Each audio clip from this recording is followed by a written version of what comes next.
इस बार के लोकसभा चुनाव दिलचस्प रहे। चुनावी बिगुल बजने से पहले ही नेताओं के बीच जैसे ही पार्टियां बदलने का चलन ही चल पड़ा।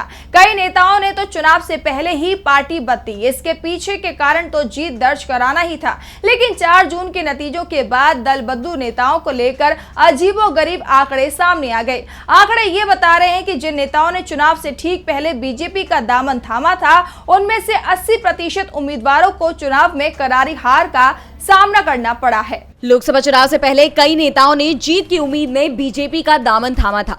उन्हें लग रहा था कि बीजेपी में आने से उनकी जीत पक्की हो गई है, लेकिन उन मौका परस्तों को शायद ये नहीं पता था कि जनता की आंखों पर पट्टी नहीं बंधी हुई है।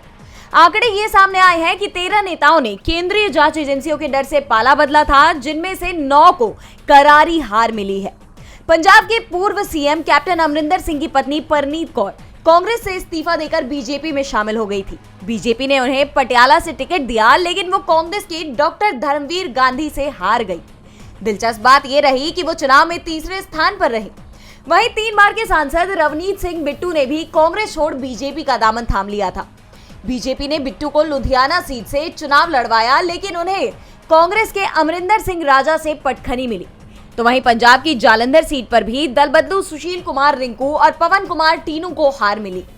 आम आदमी पार्टी ने सुशील कुमार रिंकू को जालंधर से उम्मीदवार बना दिया था, लेकिन वो बीजेपी में शामिल हो गए थे। बीजेपी ने उन्हें इसी सीट से टिकट दिया था। हरियाणा की राजनीति में भी एक बड़े नाम को हारना पड़ा। कांग्रेस में लंबे समय तक रहने के बाद अशोक तंवर ने टीएमसी ज्वाइन की थी। उसके बाद वो आम आदमी पार्टी में भी पहुंचे।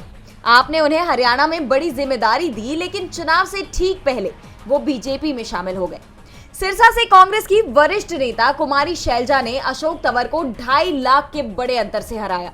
तो वहीं लोकसभा चुनाव से पहले जेएमएम को झटका देते हुए पार्टी प्रमुख शिबू सोरेन की बहू सीता सोरेन बीजेपी में शामिल हो गई थी और बीजेपी ने उनको जेएमएम की परंपरागत सीट दुमका से उम्मीदवार बनाया था, लेकिन वो भी चुनाव हार गई। ऐसे और भी कई उदाहरण हैं जहां दल बदलुओं को जनता ने सबक सिखाया है। डीवी लाइव की रिपोर्ट।